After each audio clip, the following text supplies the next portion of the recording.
In the heart of Rome, surrounded by centuries of history and art, lies the smallest independent state in the world, the Vatican. But the story of the Vatican is far older than its 1929 founding. It begins with the rise of Christianity itself, a faith that was once persecuted within the very empire that would later protect and glorify it. When Christianity first emerged in the 1st century AD, the Roman Empire viewed it as a dangerous sect.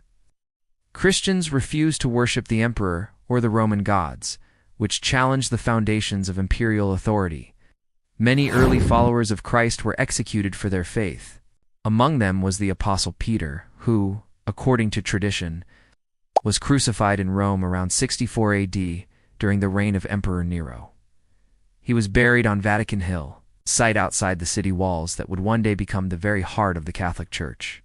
For nearly 3 centuries, Christians in Rome lived under waves of persecution. Yet despite the dangers, the religion spread across the empire. By the early 4th century, a monumental shift occurred. Emperor Constantine, after his vision of the Christian cross at the Battle of the Milvian Bridge in 312 AD, legalized Christianity through the Edict of Milan. For the first time, Christians could worship openly, and the foundations of a new power structure began to form. In 324 AD, Constantine commissioned the construction of the first great church over the tomb of St. Peter. This structure, known as the Old St. Peter's Basilica, became the center of Christian worship and the focal point for pilgrims across Europe. With this, the Vatican Hill transformed from a site of martyrdom into a sacred space of authority and reverence. As Rome's political power declined, the Church's influence grew. The bishops of Rome, soon recognized as popes, became central figures in guiding the faithful. Their authority rested on the belief that they were successors to St. Peter, the first bishop of Rome. This spiritual claim gave the papacy unique power, not just over the city of Rome, but eventually across all of Europe. By the 5th century, as barbarian invasions toppled the Western Roman Empire, the papacy became a stabilizing force. Popes were not just spiritual leaders, they were negotiators, protectors, and, in many ways, rulers of Rome itself. The Vatican had begun its transformation from a site of persecution into the beating heart of Christendom. This was only the beginning. In the centuries that followed, the Vatican would grow into one of the most influential centers of power the world has ever known. By the dawn of the Middle Ages, Rome was no longer the seat of emperors. The Western Roman Empire had fallen in for 76 AD, leaving behind a fragmented Europe. But while imperial crowns crumbled, the papacy stood firm, rising as both a spiritual and political force. The bishops of Rome, later called popes, claimed their authority as successors of St. Peter. This spiritual legitimacy gave them immense influence over Christian kings and rulers who sought divine approval for their reigns. As Europe descended into chaos after the empire's fall, the Vatican became a beacon of stability. In the 6th century, Pope Gregory the Great played a crucial role in shaping medieval Christianity. He reformed church liturgy, strengthened missionary work, and emphasized the Pope's role as shepherd of all Christians. Under Gregory, the papacy began to exert influence, not only in Rome, but across the kingdoms of Europe. The Vatican also became entangled in political struggles. When Charlemagne, king of the Franks, was crowned emperor of the Romans by Pope Leo III in 800 AD, it symbolized the rebirth of a Christian empire under papal blessing. This act demonstrated how popes could legitimize rulers, and in turn, rulers would protect the church. Over the following centuries, the Vatican grew in power, but also in ambition. The papacy often clashed with kings and emperors over authority. One of the most famous disputes was the investiture controversy of the 11th century, where popes and monarchs fought over who had the right to appoint bishops. This conflict showed just how powerful and political the Vatican had become. The High Middle Ages also saw the Vatican become the center of monumental religious movements. Popes called for the Crusades, urging knights and kings to reclaim the Holy Land. These campaigns expanded the Church's influence and filled its coffers, but they also brought bloodshed and controversy. During this time, the Vatican wasn't just a spiritual center, it was a hub of diplomacy, finance, and culture. Pilgrims from across Europe traveled to Rome to visit St. Peter's tomb, strengthening its status as the beating heart of Christendom. The growing wealth of the Church allowed popes to sponsor art, architecture, and scholarship, laying the foundations for the Renaissance. By the end of the Middle Ages, the Vatican was more than just a holy site. It was a kingdom within a kingdom, wielding immense spiritual authority and political power. But with power came challenges, and soon, the Vatican would face crises that shook the very foundation of its authority. As the Middle Ages gave way to the Renaissance, the Vatican entered one of the most extraordinary chapters in its history. Between the 15th and 16th centuries, the papacy transformed Rome into a center of art, culture, and learning, ushering in what many call the Vatican's Golden Age. The Renaissance was a rebirth of classical knowledge, fueled by discoveries in science, philosophy, and the arts. The popes, eager to display their power and leave lasting legacies, became great patrons of artists, architects, and thinkers. The Vatican's wealth accumulated through centuries of tithes. Donations and political alliances funded some of the most iconic works of human history.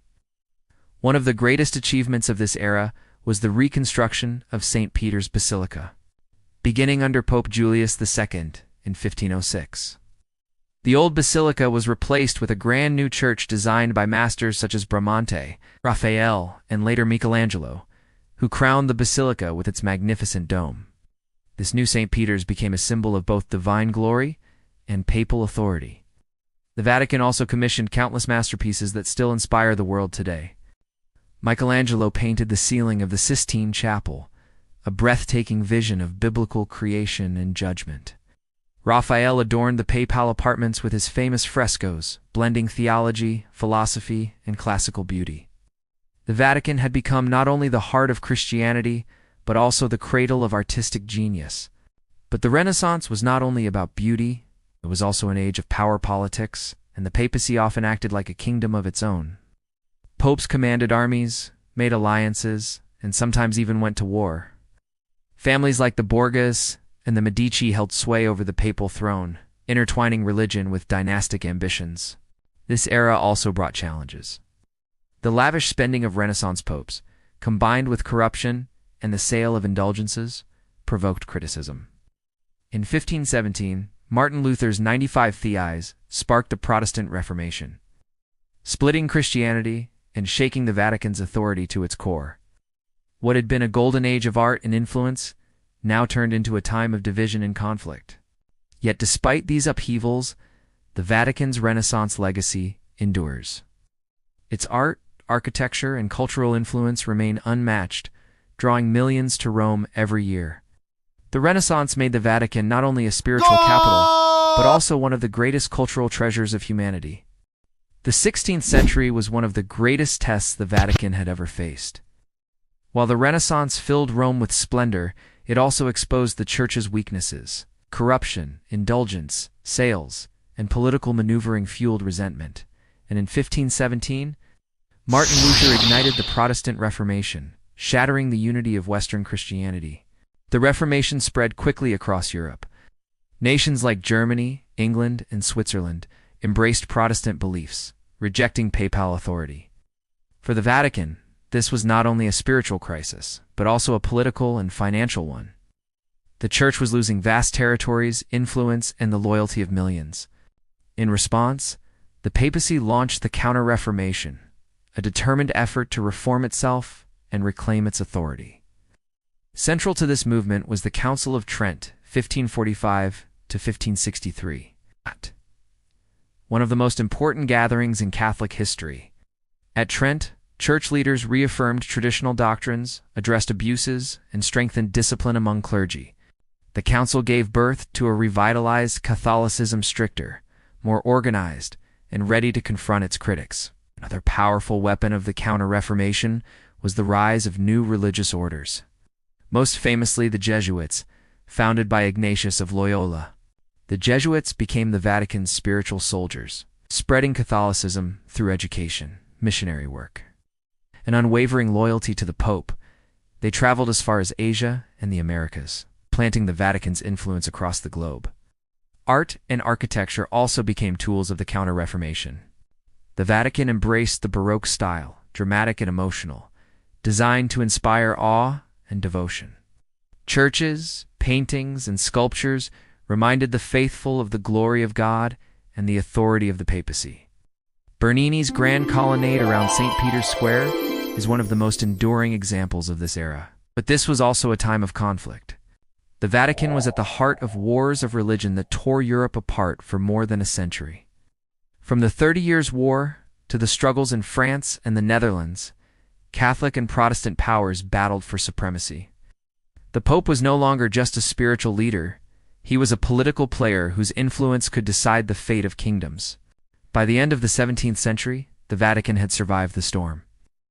Though Europe was now divided between Catholic and Protestant, the papacy had restored much of its authority and emerged as a global religious power. It was a Vatican both humbled and hardened, prepared for the next chapter of its complex history.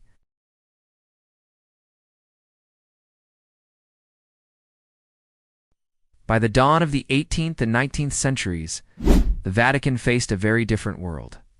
Monarchies were being challenged by revolutions, science was reshaping human thought, and nationalism was redrawing the map of Europe. The papacy, once a dominant political force, found its authority shrinking.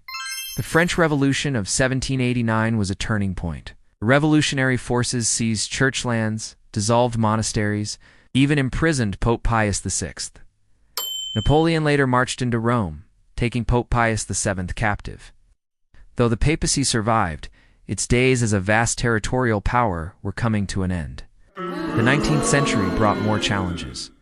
The unification of Italy under leaders like Garibaldi and King Victor Emmanuel II meant the Papal States territories controlled by the Pope for over 1,000 years were absorbed into the new Italian kingdom. By 1870, the Vatican was reduced to little more than the Apostolic Palace and St. Peter's Basilica. The Pope, once a ruler of lands, became known as the prisoner of the Vatican. But history was far from finished with the smallest state in the world. In 1929, under the Lateran Treaty signed with Mussolini's Italy, the Vatican was officially recognized as an independent sovereign state. Vatican City, covering just 44 hectares, became the world's tiniest nation, yet one of its most influential. The 20th century saw the Vatican step onto the global stage in new ways. Popes became voices for peace, human rights, and morality during times of war and upheaval. Pope Pius XII guided the Church through World War II, while John XXIII and the Second Vatican Council, 1962 to 1965, modernized Catholic practices, bringing the Church closer to ordinary believers. In recent decades, figures like Pope John Paul II played pivotal roles in global politics. His message of freedom and faith inspired movements against communism in Eastern Europe, helping shape the end of the Cold War. Today, under Pope Francis, the Vatican remains deeply engaged in issues like climate change, migration, and interfaith dialogue. The Vatican may be the world's smallest state, but it commands the loyalty of over 1 billion Catholics worldwide. It is a place where history, faith, and politics collide, a living symbol of resilience and influence.